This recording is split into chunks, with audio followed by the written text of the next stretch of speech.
முதலாவதாக ஆண்டவர் இயேசு கிறிஸ்து நாமத்தால் அன்பின் நல்வாழ்த்துக்களை தெரிவித்துக் கொள்கிறோம். நடைமுறை பேச்சு என்ற இந்த நிகழ்ச்சியிலே மறுபடியும் சந்திப்பில் மிக்க மகிழ்ச்சி. ஒவ்வொரு வாரமும் நாம ஒரு காரியத்தை வைத்து பார்த்து வருகிறோம். இன்றைக்கு நம்ம நிகழ்ச்சி போற மத்தியில பேர் செந்தில வந்திருக்காங்க. நல்லா இருக்கு. நீங்க சோதரம் கடந்த நாட்டில் இந்த செய்தி அநேகர் பிரயோஜனமா இருக்கு அப்படின்னு நான் நம்புகிறேன், விசுவாசிக்கிறேன். கண்டிப்பா. இந்த யோவேல் 2 குறித்து அநேக வார்த்தைகள் இந்த நாட்களில் பேசப்படுவதை வைத்து நாம் நிகழ்ச்சி எடுத்திருக்கிறோம். அந்த நிகழ்ச்சி போறதுக்கு முன்பாக இந்த ஒரு சின்ன கிளிப்பிங் இருக்கு, அதை பார்த்துட்டு அதுக்கப்புறம் நிகழ்ச்சி நம்ம போகிறது சரியா இருக்கும்னு நான் நினைக்கிறேன். நீங்க என்ன சொல்றீங்க? கண்டிப்பா. வாங்க அந்த கிளிப்பிங்கை பார்ப்போம். மாம்சமான யாவர் மேலும் என் ஆவியை ஊற்றுவேன்னு கர்த்தர் சொல்லியிருக்காங்க. அது எல்லார் மேலேயுமா? அதாவது ரட்சிக்கப்பட்டவங்க, ரட்சிக்கப்படாதவங்க, புறஜாதியார்னு எல்லார் மேலேயும் கர்த்தர் அவங்க ஆவியை ஊற்றுவாரா? ஆமா சிஸ்டர், எல்லார் மேலேயும் கர்த்தர் தன்னோட ஆவியை ஊற்றுவாங்க. உங்கள் குமாரரும் உங்கள் குமாரத்திகளும் தீர்க்கதரிசனம் சொல்லுவாங்கன்னு கர்த்தர் சொல்லியிருக்காங்க. அவங்க எல்லாம் என்ன மாதிரி தீர்க்கதரிசனம் சொல்லுவாங்க பிரதர்? கடைசி காலத்துக்குரிய தீர்க்க தரிசனம், கர்த்தரோட வார்த்தைகளை தீர்க்க தரிசனமா உரைப்பாங்க. என்ன நேயர்களே, பாத்தீங்களா? அந்த யோவேல சொல்லப்பட்ட கடைசி கால வார்த்தைகளை தீர்க்கதரிசனமாய் சொல்வார்கள் அப்படின்னு சொல்லி இந்த சர்லோல சொன்னாங்க. அவர் சொன்னது சரியாதான் சொன்னாரு. எப்படிப்பட்ட வார்த்தைகளை சொல்வார்கள், என்ன வார்த்தை இருக்கு, என்ன வார்த்தையில வெளிப்படுத்தப்படும்ன்றதால நம்ம இன்னைக்கு பார்க்க போகிறோம். பொதுவா கடைசி காலத்துல கர்த்தர் தீர்க்கதரிசன அபிஷேகத்தை ஊற்றுவார் அப்படின்னு சொல்லி பார்த்து வந்தோம். அநேகர் மேலே கர்த்தர் ஊற்றப்படுவார். அப்போ சிறியவர்கள், வாலிபர்கள், பெரியவர்கள், முதியோர்கள், ஊழியர்கள், ஊழியக்காரர்கள் எல்லாருமே அந்த அபிஷேகத்தை ஊற்றுன்னு கர்த்தர் சொன்னார் இல்லையா?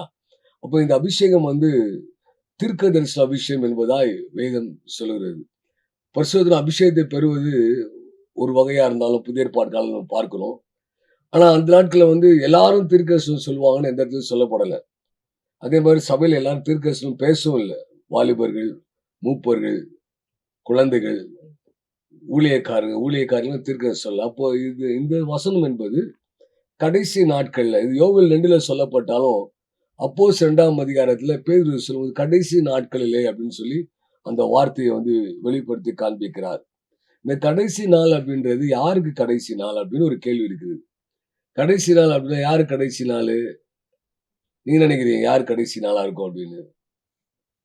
கடைசி நாள் நமக்கு கடைசி நாள் இல்ல, சாத்தானுக்கு அது கடைசி நாள். ஏன்னா அவனுடைய ராஜ்யம் என்பது குறுகி போனது. அவனோட அழிவு அவனுக்கு தெரியும். கடைசி நாள்ல, கடைசி நாட்கள்ல, கடைசி தருணங்கள் வந்துட்டோன்னு அவனுக்கு நல்லா தெரியும்.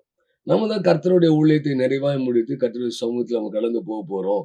கர்த்தருடைய சித்தத்தையும் கர்த்தருடைய திட்டத்தையும் செய்து முடித்தவர்கள் தேவன் அவர்களை எடுத்துக்கொள்வார்னு சொல்லி தேவனுடைய தீர்க்கதரிசிகள் பேசுறதை பலமுறை நம்ம செய்தியில கேட்டுருவோம். அப்போ கர்த்தருடைய சித்தத்தை செய்து முடித்தவர்கள் கர்த்தருடைய சமூகத்தில் போயிடுவாங்க. இந்த கடைசி காலங்கள், கடைசி நாட்கள் என்பது சாத்தானுக்கும் அவன் தூதர்களுக்கும் அனுமதிக்கப்பட்டிருக்கிறது. ஆனால் இந்த கடைசி நாட்கள் அப்படின்றது இப்போவே அந்த கடைசி நாட்கள் ஆரம்பிச்சிருச்சு, தீமையான நாட்கள். இதுல கர்த்தர் நம்ம மேல் ஊற்றிருக்கிற அந்த அபிஷேகமானது தீர்க்கதரிசன அபிஷேகம். அதுதான் நம்ம இன்றைக்கு நம்ம பார்க்க போறோம். வாங்க நம்ம இன்றைக்கு நிகழ்ச்சியில என்ன செந்தில், என்ன சொல்ல வரீங்க? கண்டிப்பா. ஆக்சுவலா இந்த நம்ம 2 வாரம் தொடர்ந்து பேசுனது ரொம்ப ஆச்சரியமா இருந்துச்சு. குறிப்பா பாத்தீங்கன்னா, நாம தான் அபிஷேகம் பண்ணப்பட்டுமே, அவ கடைசி நாட்கள்ல ஊற்றப்பட போகிற இந்த தீர்க்க தரிசன அபிஷேகத்துக்கும் நாம இப்ப பெற்ற அபிஷேகத்துக்கும் என்ன சம்பந்தம் இருக்கு அப்படின்னு சொல்லி நிறைய பேருக்குள்ள ஒரு குழப்பம். அது உண்மையாவே கர்த்தர் அந்த குழப்பத்தெல்லாம் எடுத்து போட்டுப்பாருன்னு சொல்லி கர்த்தர்களை விசுவாசிக்கிறேன். குறிப்பா அதே மாதிரி இந்த நாட்கள்ல பாத்தீங்கன்னா, கடைசி நாட்கள்ல ஒரு அபிஷேகம் ஊற்றப்படுமா, அந்த அபிஷேகம் ஊற்றப்பட்ட பிறகு குமாரர், குமாரத்திகள், வாலிபர்கள், அதுக்கப்புறம் மூப்பர்கள் எல்லாருமே இந்த தீர்க்க தரிசன உரைப்பாங்க, இல்ல சொப்பனம் பார்ப்பாங்க, தரிசனம் பார்ப்பாங்க அப்படின்னு சொல்லப்பட்டிருக்கு. அப்ப என்ன தீர்க்க தரிசனம் உரைப்பாங்க, என்ன காரியம் பண்ணுவாங்க, அப்படி எல்லாமே தீர்க்க தரிசனம் உரைச்சா அது எப்படி இருக்கும் அப்படிங்கிற மாதிரி ஒரு ஜனங்களுக்கு குழப்பம். என்கிட்ட கூட ஒருத்தர் பேசிட்டு இருக்கும்போது சொன்னாரு, அப்ப எல்லாருமே தீர்க்க தரிசனம் உரைச்சிட்டாங்கன்னா அப்ப சபையில எல்லாருமே தீர்க்க தரிசியாவே இருப்பாங்களா?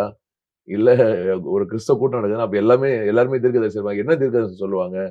இன்னைக்கு குறிப்பா பாத்தீங்கன்னா கத்தோலிக்க ஜனங்கள் மத்தியில பரவலா பேசப்படுற காரியம், தீர்க்க தரிசனம் அப்படின்னாலே ஒருத்தர் தலைமையில கை வச்சு அவங்களுக்கு சொல்லப்படுற காரியம் தான் தீர்க்க தரிசனம் சொல்லப்படுறாங்க. அப்போ ஒருத்தர் அவங்களுக்கு தீர்க்க தரிசனம் சொல்லிப்பாங்கன்னா, அப்படி ஒருத்தருக்கு ஒருத்தருக்கு தீர்க்க தரிசனம் சொன்னாங்கன்னா அது ஒரு ஆவிக்குரிய வாழ்க்கையில ஒரு பெரிய ஒரு குழப்பம் வந்துருமே அப்படிங்கிற மாதிரி சொல்லப்படுது. அதனால இந்த டாபிக் நீங்க எடுத்து நம்ம பேசும்போது இன்னும் மேலதிகமான காரியங்கள் பேசினா இது ஒரு ஐ ஓப்பனிங்கா இருக்குன்னு சொல்லி விசுவாசிக்கிறேன். ஆக்சுவலா நீங்க வேதத்துல நம்ம பார்க்கும்போது அபிஷேகம் மாத்திரம் இல்ல, ரட்சிப்பை குறித்து வேதத்துல பார்த்தோம்னா, ரட்சிக்கப்படுறது குறித்து வேதத்துல நம்ம பார்க்கிறோம். ஒருத்தர் ரட்சிக்கப்பட்டுட்டாலும் அதுல முடிஞ்சு விடுச்சா அப்படின்னு பார்த்தா இல்ல. இல்ல. முடிவு பரியந்தம் நிலைத்து ரட்சிக்கப்படுவான். அப்போ முடிவு பரியந்தம் இயேசுட வருகையின் போது அந்த ரட்சிப்பை காத்து கொள்றது வரைக்கும் ரட்சிப்பு உறுதி போடப்படுது. அதேதான் ஆமா. அபிஷேகத்திலையும். ம். வெறும் ஒரு சபையில ஊற்றப்படுகிற ஒரு ஆவியானவர் அபிஷேகம், ஒரு அந்நிய பாஷை அடையாளத்தோடு பல பாஷைகளை பேசுவதாலேயோ அந்த அபிஷேகம் வந்து நிறைவாகி விடுவதில்லை. கண்டிப்பா. அதை தாண்டி மேலும் இன்னும் அதிகமான காரியங்கள் இல்லை. இதுதான் யோவேல் வந்து சொல்லும்போது தீர்க்கதரிசன அபிஷேகத்தை குறித்து. அப்ப நீங்க சொன்ன எல்லாரும் தீர்க்கதரிசனம் சொல்லுவார்களா ம். அப்படி கேள்வி ம். சொன்னாங்கன்னா, ம். எல்லாரும் வந்து இதுக்கு வந்து நம்ம இன்னும் கொஞ்சம் முன்னோக்கி பார்க்கணும் அப்படின்னா, இந்த உலகமானது கர்த்தருடைய வார்த்தையில உருவாக்கப்பட்டது. ரேமான்ற வார்த்தை. ம். அந்த வார்த்தையில தான் ஒன்னொன்னா உருவானது. ம். அப்ப எல்லாம் நல்லது என்று கர்த்தர் கண்டார். ஆமா. அப்ப இது எல்லாமே நல்லதா இருக்கும்போது கர்த்தர் உருவாக்குன வார்த்தை எல்லாமே நல்லது. கண்டிப்பா. அப்படியானா இந்த கடைசி நாட்கள்ல கர்த்தர் வந்து தன்னுடைய பிள்ளைகளுடைய நாவில இந்த வார்த்தை தீர்க்கதரிசன ஆவியை, தீர்க்கதரிசன அபிஷேகத்தை, தீர்க்கதரிசன வார்த்தை கர்த்தர் வைக்க போறாரு.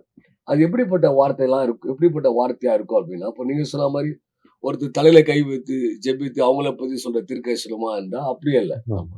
இந்த பூமியானது எப்படி வார்த்தையினாலே கர்த்தர் உருவாக்கினாரோ, இப்ப கர்த்தர் உருவாக்குன மாதிரி இந்த பூமி இல்ல. ஆமா. ஆமா. கண்டிப்பா. கர்த்தர் படைத்தது போல இந்த பூமி இல்ல. கண்டிப்பா. ம். இந்த பூமி சிதிலமடைந்து ஆமா. அழுக்கடைந்து பாழாகி பாவத்து. சாத்தான் இதை பலவிதமாய் குழப்பி வைத்திருக்கிறான். ம். ஆமா. இன்றைக்கு கர்த்தர் வந்து இந்த பூமிக்கு திரும்பி வரணும். வந்து ஆனா பரலோகத்தில் செய்யப்படுவது போல பூமியிலையும் செய்யப்படுவதாக செய்யப்படும். அப்படின்னா இப்ப கர்த்தர் பூமிக்கு வந்தா செய்ய முடியாது. ஆமா. அப்படியானா இந்த பூமியானது திரும்ப பூர்வ நிலைக்கு, ஆமா. பழைய நிலைக்கு வரணும். திரும்ப. அப்படின்னா ரெனோவேட் பண்ணப்படணும், ம். கண்டிப்பா. ரினியூ பண்ணப்படணும். ஆமா. அது எப்படி ரினியூ பண்ண முடியும் அப்படின்னா கர்த்தர் திருப்பி அதை உண்டாக்குவாரா அப்படின்னா திரும்ப கர்த்தர் வார்த்தைகளாலதான் அது உண்டாக்குவார். ஆமா. வார்த்தையினாலதான் அது உருவாக்குவார், ரெனோவேட் பண்ணுவாரு.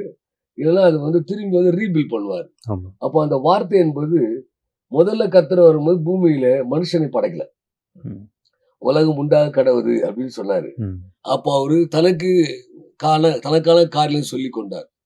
ஆனால் பூமியில மனுஷன் பிறந்த உடனே இவையெல்லாம் மனுஷன் கையில ஒப்படைக்கப்பட்டது. ஆமா.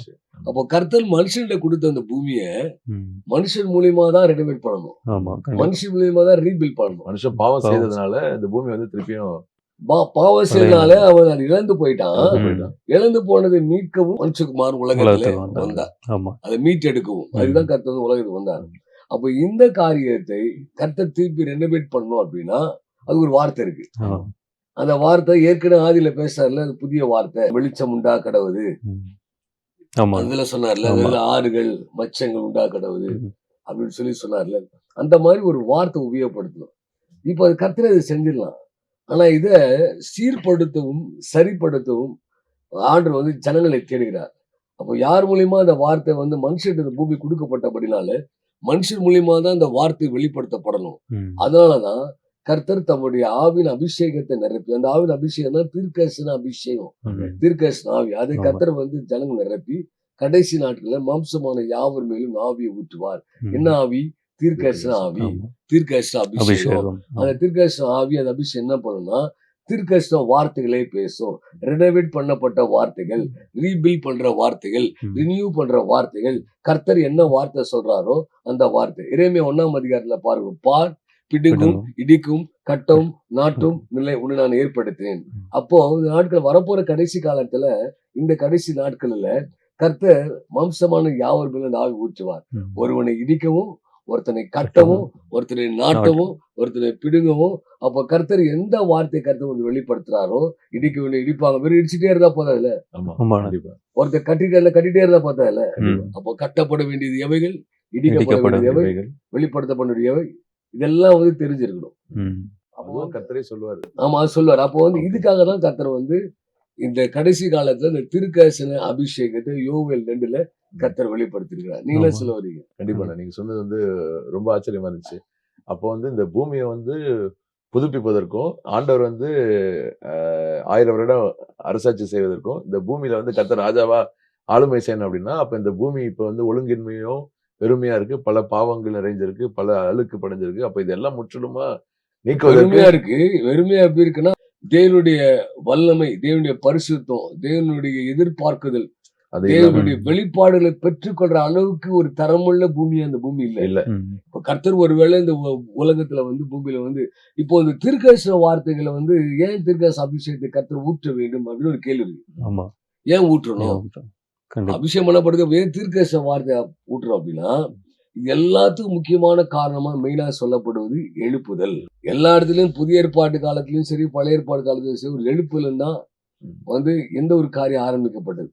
இஸ்ரவேல் ஜனங்கள் எகிப்தில் அடிமையா இருந்து உள்ள கானானுக்குள் நடத்தி கொண்டு வருவதற்கு அங்கிருந்து விடுவிக்கப்பட்ட அடிமைத்தல் விடுவிக்கப்பட்ட ஜனங்கள் விடுவிக்கப்பட்டு ஒரு புதிய தேசத்துக்கு, புதிய பரிமாணத்துக்கு, புதிய இடத்துக்கு கடந்து போவதற்கான காரியங்களை எங்கெல்லாம் செய்ய ஆரம்பிக்கப்பட்டதோ அங்கெல்லாம் எடுப்புதல் துவங்கிச்சு. ஆமா. ரிவைவல் ஸ்டார்ட் ஆயிடுச்சு. ம். எகிப்துல ஸ்டார்ட் ஆயிடுச்சு.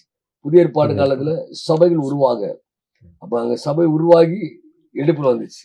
இப்ப கர்த்தர் வந்து கர்த்தர் எடுப்புலை கர்த்தர் உண்டாக்கி சபை மூலியமா அது வெளியே கொண்டு வர கர்த்தர் ஆயத்தமாக முதல்ல ஒரு எழுப்புல வந்துச்சு. அந்த எழுப்புல சபை தோற்றுவிக்கப்பட்டது. இப்ப சபை தோற்றுவிக்கப்பட்டு சபையில இருந்து எடுப்புதல் புறப்பட்டு போகும். சபை இல்லாமல் எழுப்புதல் சாத்தியமில்லை அப்படின்னு சொல்லி கர்த்தர் பேசியிருக்காங்க.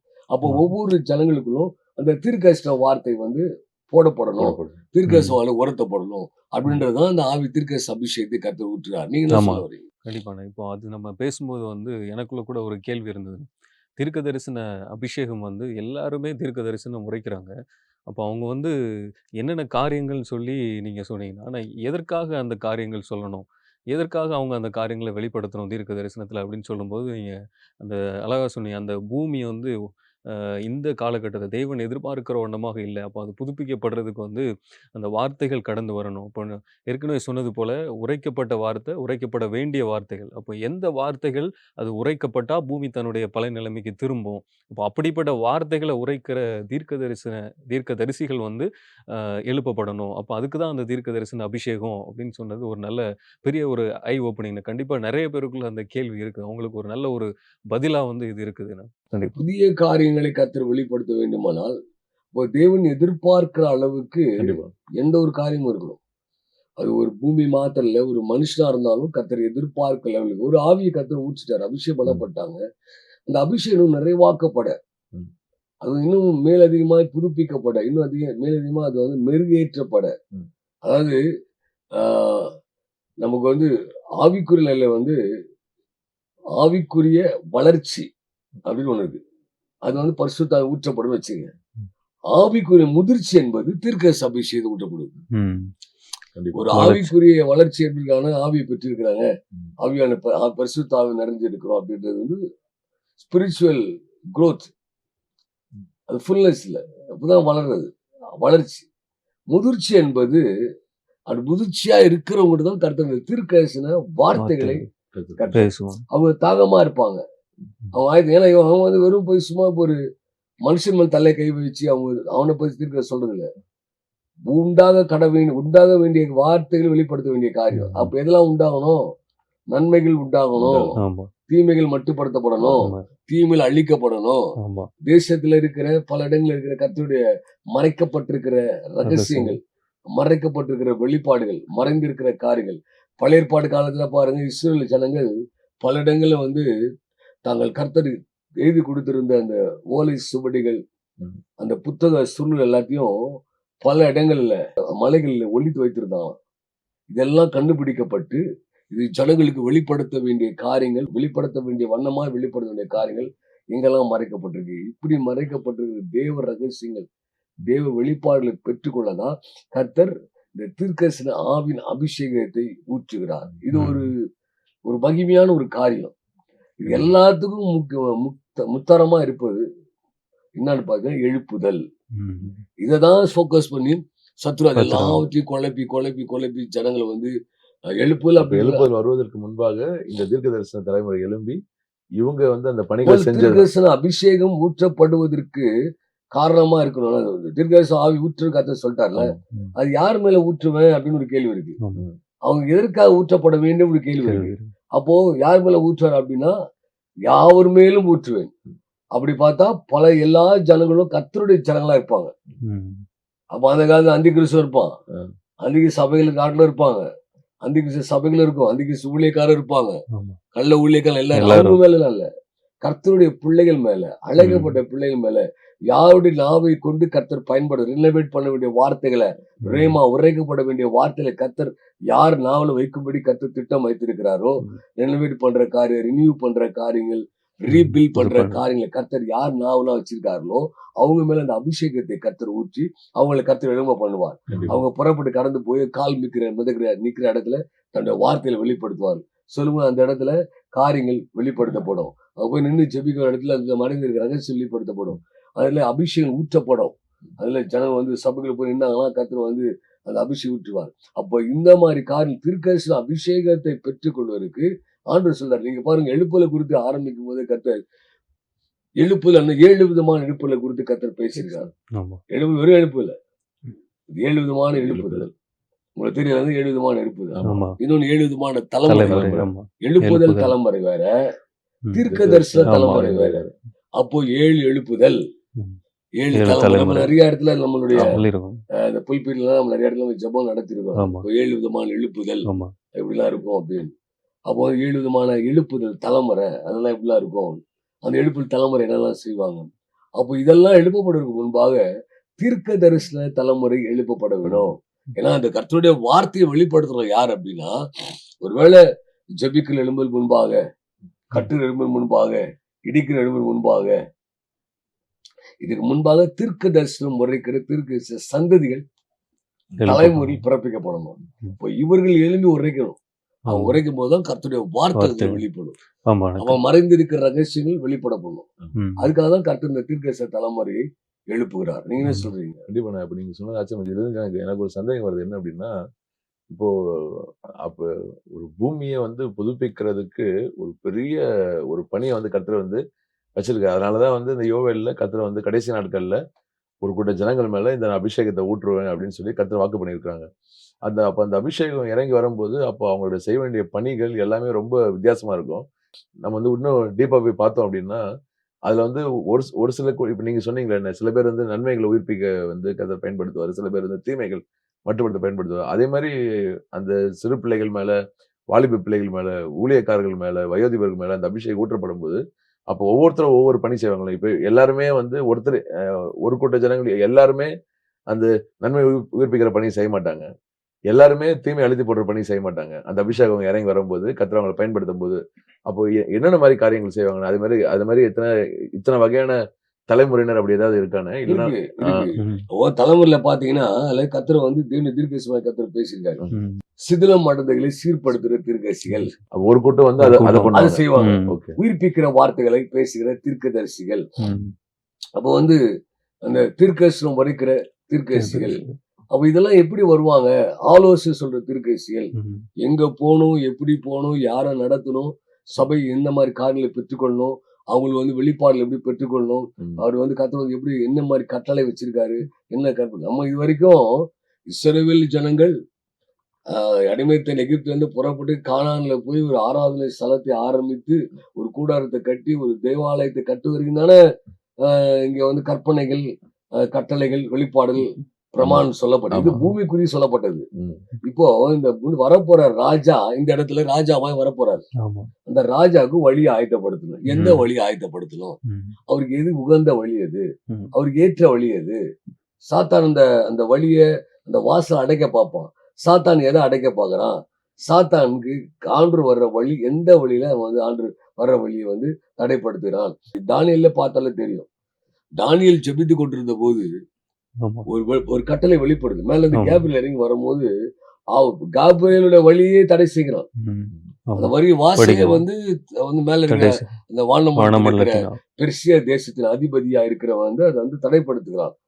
அப்போ இப்படிப்பட்ட காரியத்தை அப்போ கர்த்தருடைய வார்த்தை இறங்கி வருவதற்கு, கர்த்தருடைய வெளிப்பாடு இறங்கி வருவதற்கு, கர்த்தருடைய கட்டளை இறங்கி வருவதற்கு, கர்த்தருடைய பிரமாணம் இறங்கி வருவதற்கு, கர்த்தருடைய ஆலோசனை வெளிப்படுத்தப்படுவதற்கு, கர்த்தருடைய நடைமுறைகளை ஜனங்கள் பின்பற்றுவதற்கான காரியங்களை கர்த்தர் வெளிப்படுத்த வர்றாங்கல்ல, அவர் வெளிப்படுத்த வரும். அதை அடைக்கிற வாசல், அதை உடைக்கிற வாசல், அது சிதிலம் அடைந்து போகும். அதை வந்து சின்ன பின்னமாக்கவும், வழியை வந்து ஒரு தாறுமாறாக்குற காரியம் எடுப்புல செய்யற காரணம். அதனாலதான் தீர்க்க தரிசனம் என்ற வார்த்தையை நீ குழப்பி ஜனங்களுக்கு கூட ஒரு பெரிய ஒரு ஒரு ஒரு பெரிய ஒரு அதை குறித்து ஒரு ஒரு மடை மாற்று பண்ணி, தீர்க்கதரிசனம் மணி பர்ஸ்ல காசு இருக்கிறது தான் தீர்க்க தரிசனம். யார் மேலாம் கை வச்சு உனக்கு கல்யாணம் பொண்ணு எங்கேருந்து மாப்பிள்ளை எங்கேருந்து வரும் அதான் தீர்க்கதரிசனம் அப்படின்னு சொல்லி அவங்களுக்கு ஒரு ஆமா. சின்ன நிலைக்குள்ளே வைத்து ம். வேதத்தின் பரிமாணங்களை தேவன் வைத்திருக்க அந்த கடைசி கால ரகசியங்களை வெளிப்படுத்திடாதபடிக்கு அவங்க இன்னும் மேலதிகமா ஆழத்தை நோக்கி ஆழம் கூப்பிடுதான். அப்ப அந்த மாதிரி கூப்பிடாதபடி அவங்க சத்தத்தை அடக்கி இது போதுங்க. இதெல்லாம் தீர்க்கதரிசனம் ஒண்ணும் கிடையாது. போன முறை நம்ம பார்த்தோமே, ம். ம். தீர்க்கதரிசனம் எல்லாம் பைபிள் இருக்குன்னு சொல்லி அதை குழப்பி ஆமா. அதை வந்து ஜனங்களை வஞ்சிக்கும்படியான கிரியை செய்யற ஒரு ஆவி கட்டவிழ்க்கப்பட்டிருக்கு. அப்ப ம். இந்த மாதிரி இது இத்தனை வகையான 8 விதமான தீர்க்கதரிசன தலைமுறை இருக்குன்னு சொல்லி கர்த்தர்ல பேசியிருக்காரு. ஆமா. ஆமாண்ணா. அப்ப அதுல இப்படிப்பட்ட காரியங்கள் வருதுல்ல. அப்போ இவ்வளவு இந்த காரியங்களுக்காக தான் கர்த்தர் அந்த யோவேல்ல சொல்லப்படுற சொல்லப்படும். தீர்க்கதரிசன அபிஷேகமானது கர்த்தருக்கு தேவை கடைசியில. ஆமா. அதுக்கு மெயினா எந்த ஒரு அபிஷேகம் ஊற்றப்படும்பாக ஆண்டு ரொம்ப எதிர்பார்க்கு தீர்க்கதரிசன தலைமுறை. அவங்க எழும்பி தன் வாயை திறந்து ம். அவன் வாயில் கர்த்தருடைய வார்த்தை புறப்பட்டு இப்ப உலர்ந்த எலும்புகளை பார்த்து எசேக்கியேல் எப்படி தீர்க்கதரிசனம் ஆமா. உரைக்கும் பொழுது அது அப்ப அது எப்படி வந்து ஆலோசனை சொல்ல வேண்டியது நம்ம வேதத்துல பார்க்கிறோம். ம். அது வந்து ஒன்றும் இங்க ஒன்று அங்க ஒன்றுமா நடந்திருக்குது. ஒரு பெரிய தீர்க்கதரிசி மோசே. ஆனா கூட இருக்கிற ஜனங்களை காலைல இருந்து சாயங்காலம் வரைக்கும் எல்லாரும் கம்ப்ளைண்ட் பண்றதா உட்கார்ந்து அவர் ஆலோசனை பண்ணிருந்தாரு. அப்ப கர்த்தர் எத்தனோன்ற ஒருத்தர் எழுப்புறாரு. ஆமா. அவங்க மாமனாரு. ம்.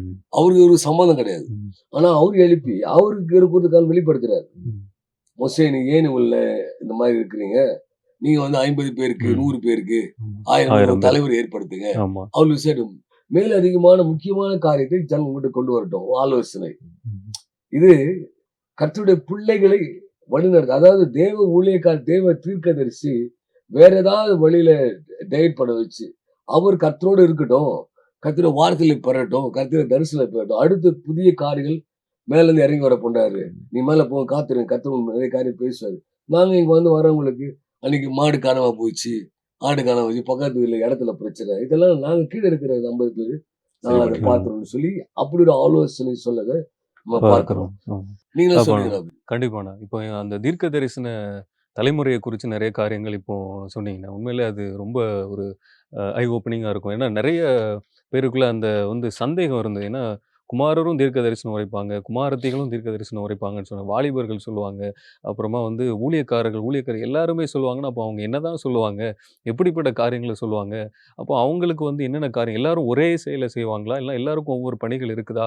அப்படின்னு சொல்லும்போது வந்து அது எல்லாத்தையும் இப்போ பார்த்தோம். ரொம்பவே அது வந்து ஒரு நல்ல பிரயோஜனமான ஒரு காரியம்னு. அப்போ கர்த்தர் வந்து இது எல்லாவற்றையுமே நமக்கு வெளிப்படுத்தி இருக்கிறாங்க. அப்போ வரப்போகிற ராஜாவுக்கு வந்து அங்க வழி ஆயத்தம் பண்ணப்படணும். அப்போ வழி ஆயத்தம் பண்ணப்படணும்னா, இந்த பூமியில என்னென்ன காரியங்கள் அந்த வழி ஆயத்தம் பண்ணப்படுவதற்கு தடையா இருக்குது. இப்போ சத்துரு வந்து எந்தெந்த காரியங்கள தடை பண்ணி வைத்திருக்கிறான். அப்போ நன்மைகள் என்னென்ன?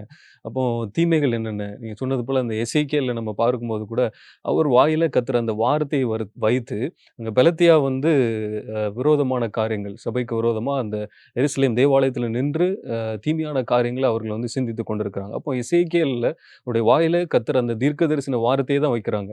நீங்க சொன்னது போல அந்த உரைக்கப்பட வேண்டிய வார்த்தை. தீர்க்கதரிசன வார்த்தையில எந்த வார்த்தை எதை நோக்கி பேசப்பட வேண்டும் என்று இருக்கு. ம்.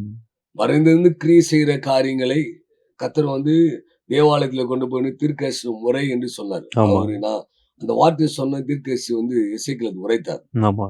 இன்னொரு இடத்துல பாரு, எலும்புகள் நிறைந்த இடத்துல போய் ஆமா. எலும்பை பார்த்து தீர்க்கதரிசனம் உரைன்னு சொன்னாரு. ஆமா. அப்போ எலும்பை பார்த்து ரெண்டுக்கும். தீர்க்கதரிசனம் உரைத்தார். ஆமா. இன்னொரு இடத்துல ஆவியை பார்த்து தீர்க்கதரிசனம் உரை அப்படின்னு. ஆமா. அப்போ ஆவியை பார்த்து உரைத்தார். ம். அப்போ எந்த இடத்துல எப்படி ம். கர்த்தருடைய வார்த்தையை தீர்க்கதரிசனமாய் உரைக்க வேண்டும் என்பதை ம். கர்த்தரே வெளிப்படுத்தி ஆமா, காண்பிப்பார். ஆமா. கண்டிப்பா. அப்போ சேர வேண்டியது சேரும், ம். உயிர் பெற வேண்டியது உயிர் உயிர் பெறும், பெறும். மறிக்க வேண்டியது மறித்து போகும், ஆமா. நட வேண்டியது நடப்படும், ஆமா. நாட்டப்பட நாட்டப்படும், ம். உருவாக்க வேண்டியது உருவாக்கப்படும், உருவாக்கப்படும். ஜெயிக்கப்பட வேண்டியது ஜெயிக்கப்படும். கண்டிப்பா. அப்ப ஜெயிக்கப்பட வேண்டிய வார்த்தை, ம். அடிக்கப்பட வேண்டிய வார்த்தை, ஆமா. உருவாக்கப்பட வேண்டிய வார்த்தை, நாட்டப்பட வேண்டிய வார்த்தை, ம். நிறைவாக்கப்பட வேண்டிய வார்த்தை. ம். இல்ல ஆமா. சிலது ஆளு மறைந்து இருக்குது இந்த இடத்துல வார்த்தையை ம். பேசு, ஆமா. அந்த வார்த்தை புறப்பட்டு வரட்டும் ம். அந்த இடத்துல அப்படின்னு. ஆமா. இப்ப பாருங்க 3 வருஷம் வந்து நீ வானம் அடைக்கப்பட்டு எலியா சொல்றாரு. ஆமா. அடைக்கப்பட வேண்டிய வார்த்தை ம். திரும்ப நீ போய் சொல்லு, அப்படி சொல்லு, ம். இதோ கர்த்தர் வந்து கட்டளை எடுக்கிறார், ஆமா. பெருமழை இறைச்சி சத்தம் கேட்கிறது. ம். இப்போ அந்த இடத்துல கட்டொழுக்கப்பட வேண்டிய காரியங்கள், ஆமா. இப்போ மழை பெய்ய போகுது, அப்ப இதெல்லாம் எதுக்கு அடையாளமா இருக்குன்னு சொல்லி கர்த்தர் அதை பேசுவார். ஆமா. அப்ப அந்த பழைய ஏற்பாடு காலத்துல புதிய ஏற்பாடு காலத்துல சொல்லப்பட்ட ஒவ்வொரு காரியம் இனி வர நாட்கள்ல பழைய ஏற்பாடு காலத்துல புதிய ஏற்பாடுல அங்கொன்று இங்கொன்றுமா. பழைய ஆமா. ஏற்பாடு காலத்துல இந்த அபிஷேகமானது ராஜாக்கள் மேல, ஆசாரியர்கள் மேல, ம். தீர்க்கதரிசிகள் மேல, நியாயாதிபதிகள் மேல ஆமாண்ணே. அப்படிதான் நம்ம பார்த்திருக்கோம். பார்த்தோம். ஆசாரியர்கள் மேல தான் ஆமா. பார்த்திருக்கோம். அங்க ஒருத்தர். ஆனா புதிய ஏற்பாடுல வரும்போது இது ஒரு குறிப்பிட்ட ஊழியர்களே, ம். தீர்க்கதரிசிகள், ம். அப்போஸ்தலர்கள், அப்போஸ்தலர்கள். மேய்ப்பர்கள், சுவிசேஷர்கள், போதகர் மேல இப்படி ஆட்கள் மேல தான் வந்து இருந்து அவங்க வந்து நடத்துனாங்க. ஆனா கடைசி நாட்கள்ல இந்த எழுப்பல் காலகட்டத்துல கர்த்தர் கொண்டு வந்து நடத்தும் போது தீர்க்கதரிசனம் உடைக்கப்பட வேண்டிய கர்த்தருடைய பாத்திரங்களை சுமக்கிற அத்தனை பேரும், ம். கர்த்தர் ரத்தத்தால் கழுவப்பட்ட அத்தனை பேரும், ஆமா. எல்லாரும் இல்ல, கர்த்தர் ம். ரத்தத்தால். ரத்தத்தால் கழுவப்பட்டு ம். ரட்சிப்பின் அனுபவத்தை பெற்று பெற்று சாட்சியா இருக்கிற கர்த்தருடைய நாம தெரிவிக்கப்பட்ட கர்த்தருடைய பிள்ளைகள் எல்லாருமே ஆமா. தீர்க்கதரிசன வசனத்தை வார்த்தை பேசு தீர்க்கதரிசன ஆவியினால் நிரப்படுவாங்க ஆமா. அப்படின்றத கர்த்தர் வந்து அது வெளிப்படுத்தி பேசுகிறார். ஆமாண்ணே. இப்ப இதுல எனக்கு ஒரு சின்ன சந்தேகம் வருதுண்ணே. அப்ப அவங்க எல்லாருமே தீர்க்கதரிசிகளாண்ணே? ஏன்னா எல்லாருமே சொல்றாங்க, பிள்ளைகள் இருக்கிறாங்க. எல்லாருமே அந்த அபிஷேகத்த பெற்றுக்கொள்ளும்போது வந்து அவங்க தீர்க்கதரிசிகளா? இல்லன்னா அவங்க வரங்கள் மட்டும் தான் அந்த தீர்க்கதரிசன அபிஷேகம் மாத்திரம் தான் அவங்களுக்குள்ள கிரியை செய்யுமா? இதுக்கு ஒரு வார்த்தை சொல்லணும் அப்படின்னா, பழைய ஏற்பாடு காலத்தை வந்து மனசாட்சியின் யுகம், ம். பழைய ஏற்பாட்டு யுகம், ம். புதிய ஏற்பாட்டு யுகம், ஆமா. சபை காலத்தின் யுகம்னு சொல்லுவாங்க. ஆமா. ஒரு இடத்துல அந்த காலத்துல பார்த்தீங்கன்னா படிச்சோம். சபை இது வந்து பழைய ஏற்பாட்டு காலம், புதிய ஏற்பாட்டு காலம், இது சபையின் காலம். ம். அதுக்கு வந்து ஒவ்வொரு காலகட்டத்துல அது அந்த யுகம், பழைய ஏற்பாட்டு கால யுகம், புதிய ஏற்பாடு மனசாட்சி காலத்து யுகம், நியாயப்பிரமாணம் வெளிப்படுத்தப்பட்ட காலத்துடைய யுகம் அப்படின்னு சொல்லி ஒரு யுகத்தை பத்தி பேசுவாங்க. அப்படி பார்த்தா கடைசி கால தீர்க்கதரிசிகளுடைய ம். யுகமா யுகம் இருக்கும். அப்படின்னு. கண்டிப்பா. ப்ராஃபிட்டுக்கு இராவு குறையதா இருக்கும். ம். தீர்க்கதரிசனம் உரைக்கப்பட வேண்டியவன் எல்லாமே கர்த்தருடைய பிள்ளைகள் தான். ஆமா. இதுல வந்து அந்த நாட்டுல வந்து உலகம் தழுவி எழுப்பலுக்குரிய காரியத்துக்கு நேரா போகும்போது ம். ஆண்டு வந்து ஒரு இஸ்ரேல் தேசத்துக்கு மாத்திரம் வரப்போறது இல்லையே, ஆமாண்ணே. ஆண்டு வந்து கண்டிப்பா. ஒரு யூதர்களுக்கு மாத்திரம் வரப்போறது இல்லையே. முதல்ல வரும்போது அப்போ வந்து ஒரு இஸ்ரேல் தேசம் தேவைப்பட்டனால ம். இந்த வேதாகமானது இப்ப நீங்க நிறைய பேர் சொல்றாங்க எல்லாம் பைபிள் இருக்குது, ம். பைபிளே தீர்க்கதரிசனம் போன முறை பார்க்கும்போது ஆமா, சொன்னோம் ஆமா. தீர்க்கதரிசனம் அது ம். Prophetic scripture Prophecy. Prophecy. Prophecy வித்தியாசம்னு சொன்னாங்க.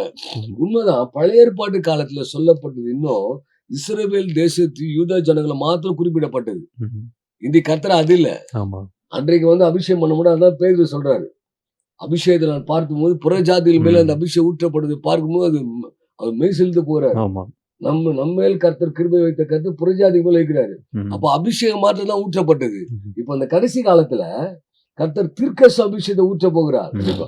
ஏன் அப்படின்னா வெறும் இஸ்ரேல் தேசம் மாத்திரம் இல்ல, வெறும் இஸ்ரவேல் ஆவிக்குரிய இஸ்ரவேல் உருவாக்கப்பட்டு இவர் நிமித்தம் வாய்கள் திறக்கப்பட்டு தீர்க்கதரிசன ஆவியில் நிரப்பப்பட்டவர்கள் ம். முழு உலகத்தையும் கர்த்தருடைய சமூகத்துல கொண்டு கொண்டு வந்து வருவார். சேர்ப்பதற்காக, ம். கர்த்தர் வழி ஆயத்தப்படுத்துவதற்காக, கர்த்தருடைய ஜனங்களை கர்த்தர் கொண்டு இருக்காக ஒரு புதிய வாசலை திறக்கணும். இனி கர்த்தர் வெறும் இஸ்ரேல் ஜனங்கள் மாத்திரம் இல்ல, இஸ்ரேல் பெரியவனா யூதன் பெரியவனா, நிறைய பேர் இஸ்ரேல் நாங்க யூதர்கள் தாங்க ரொம்ப பெரியவங்க அப்படின்னு சொல்லுவாங்க. ஐயா அடிக்கடி நமக்கு சொல்லிக் கொடுத்த காரியம், இயேசுவின் ரத்தத்துல கழுவப்பட்டவன் தான் பரலோகத்துல ஆமென். முதன்மை நிற்க முடியும். ஆமா. அந்த யூதன் போய் நின்னாலும் கர்த்தருடைய பிள்ளைல ரத்தத்துல கழுவு நின்னாலும் அந்த மரியாதை யாருக்கு தெரியுமா? யூதனுக்கு இல்ல, ரத்தத்தினால ரத்தத்தினால கழுவப்பட்ட ரத்தத்தால் கழுவப்பட்ட. கழுவப்பட்ட கர்த்தருடைய பிள்ளைகள் தான் அந்த மரியாதை.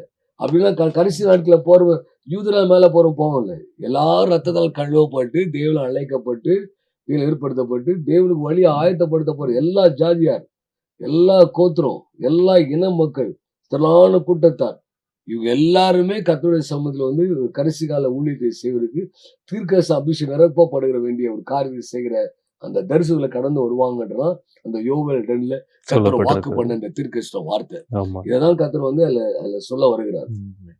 வானுடைய திட்டம் அப்படின்றது தீர்க்கதரிசிகளாகிய ஒரு கூட்ட ஜனங்கள் எழும்பி கர்த்தர் விதைக்கிற, கர்த்தர் பேசுகிற வார்த்தைகளை கர்த்தர் விரும்புறமா உரைக்கிறது. ம். தீர்க்கதரிசி எனக்கு இப்போ எல்லாரும் கர்த்தர் உரைக்கிற மாதிரியா உரைக்கிறாங்க? ம். இப்ப இல்ல கர்த்தர் எனக்கு சொல்லியா உரைக்கிறாங்க? இல்ல. ரேமா வார்த்தையை உரைக்கிறாங்க. ம். உரைக்கப்பட்ட வார்த்தை வந்து உரைக்கப்பட்ட வார்த்தையை பேசுறோம். உரைக்கப்பட வேண்டிய வார்த்தை கர்த்தர்ல கேட்டுதான் பேசுறாங்களா? இல்ல இல்ல. ம். அப்ப கர்த்தரே பேசுவார். ஆமா. மாம்சமான யாவர் மேலும் கர்த்தர் ஆவி ஊற்றுவார். அப்ப குழந்தை, பிள்ளைகள், வாலிபர்கள், பெரியவர்கள், ஊழியர்கள், ஊழியக்காரர் எல்லாரும் தேவனுடைய வார்த்தையை பெற்று அந்த வார்த்தைகளை பேசுவார். அந்த வார்த்தையை பெற்று ஆண்டவர் சொல்றார், இவனமாய் பேசு, நீ வாயை தர, வாயில என் வார்த்தையில வைப்பேன். இறைமையில சொன்னார்ல, சிறு பிள்ளை என்று சொல்லாத, நான் குழந்தை, வாயை திறக்கும் போது தைரியமா பேசு, சிறு பிள்ளை என்று சொல்லாத, ம். நான் உன்னை அழைத்திருக்கிறேன். தீர்க்கதரிசி எல்லாம் கர்த்தர் அங்கொன்று இங்கொன்றுமாய் சிம்பாலிக்கா வச்சிருக்கேன். கர்த்தர் வைத்திருக்கு. இது ஆமா. கடைசி நாட்கள்ல கர்த்தர் அது இன்னும் பலத்தோட ஒரு பெரிய ஒரு தீர்க்கதரிசி யுகமா இந்த யுக நாட்கள்ல கர்த்தர் இருக்கும். நடத்துறார். எல்லாரும் இருப்பாங்க. ஆமா. அதனால கள்ள தீர்க்கதரிசிகள் இருப்பான், நல்ல ஊழியக்காரன். ஆனா கர்த்தருடைய பிள்ளைகள் எழும்பி அந்த இடத்துல பலத்த காரியங்களை செய்வார்கள். ஆமென். இவனால் இந்த அக்கினி புறப்படும், இவனால் இந்த பட்டயங்கள் புறப்படும். ம். இவங்க பேச ஆரம்பிக்கும் போது அப்படியே அந்த இடத்துல வந்து கடைசி காலத்துல அந்த தீர்க்கதரிசன ஆவி நிரப்பப்பட்டு விசுவாசத்துல பலமுள்ளா இருப்பாங்க. ஆவியில ஊன்ற கட்டப்பட்டுலாம் இருப்பாங்க. அவர்கள் வந்து எப்படி வந்து போன முறை பார்த்தோமே, ம். அவங்க வந்து தேற்றவாளர் பரிசுத்தம் வரும்போது இவர்கள் சபையை பலப்படுத்துவாங்க. ம். சத்துரு எழும்பி வரும்போது சத்துரு இந்த வழியா வரான், சத்துரு இந்த இடத்துல வரான், இந்த இடத்துல வாசுறான், யுத்தங்கள் இந்த இடத்துல ஆரம்பிக்கிறது, இந்த இடத்துல பிரச்சனை வருது, இவர் நிமித்தமான காரியம் வருது அப்படின்னு சொல்லி ஏன் சபையில தேவைன்னா ஒரு சின்ன பிள்ளை எழும்பி கத்து வார்த்தையை சொல்லும். ம். கர்த்தர் ம். பேசுகிறார் அப்படின்னு சொல்லி ம். கர்த்தர் வார்த்தை இருக்க கர்த்தர் சொல்ற வார்த்தை. அது ஆலோசனையா இருக்கலாம், கட்டளையா கட்டளை. இருக்கலாம், வெளிப்பாடா இருக்கலாம், எச்சரிக்கையா இருக்கலாம், எது வேணா இருக்கலாம். ஆமா. அதே கர்த்தர் அவங்க மூலியமா அந்த ஏற்ற வழியில கர்த்தர் அந்த காரியத்தை கொடுப்பார் அப்படின்றதுதான் இந்த ம். யோவேல் 2ஆம் அதிகாரத்துல சொல்லப்பட்ட சொல்லப்படும். தீர்க்கதரிசனத்துக்குரிய காரியங்கள். ஆமென். இது குறித்து அவங்க நிறைய பேசணும், நிறைய காரியங்கள் பேசலாம். சரி, இப்ப நம்ம நேரம் இல்ல. அதனால வந்து இன்னும் வரும் நாட்கள் அடுத்த வாரத்துல நம்ம இது குறித்து இந்த காரியத்தை நம்ம இன்னும் பேசுவோம். பேசலாம். யோவேல் 2ல சொல்லப்பட்ட தீர்க்கதரிசன வார்த்தை என்பது தேவன் வைத்திருக்கிற உன்னதமான காரியத்தை, தேவன் வெளிப்படுத்துற காரியத்தை வெளிப்படுத்து. என்ன நேர்களே, காரியங்களை கேட்டீங்களா? நிறைய காரியங்கள் இருக்கிறது. சரியா, நீங்க நேரம் இல்லாத காரணத்தினால நம்ம நிகழ்ச்சியை முடிக்கிறோம். நீங்களும் இதை பார்த்து கொண்டே இருக்க நிறைய பேர் உங்களுக்கு நிறைய சந்தேகங்கள் இருக்கிறது. நீங்க நிறைய எங்களை எழுத்து மூலியமாய் கடிதம் மூலியமாய் அனுப்புறீங்க. ரொம்ப சந்தோஷம். சரியா, தொடர்ந்து எங்களுக்காக ஜெபித்துக் கொள்ளுங்க. அடுத்த வாரம் உங்களை சந்திப்போம். கர்த்தர் தாம் உங்களை ஆசீர்வதிப்பாராக. ஆமென்.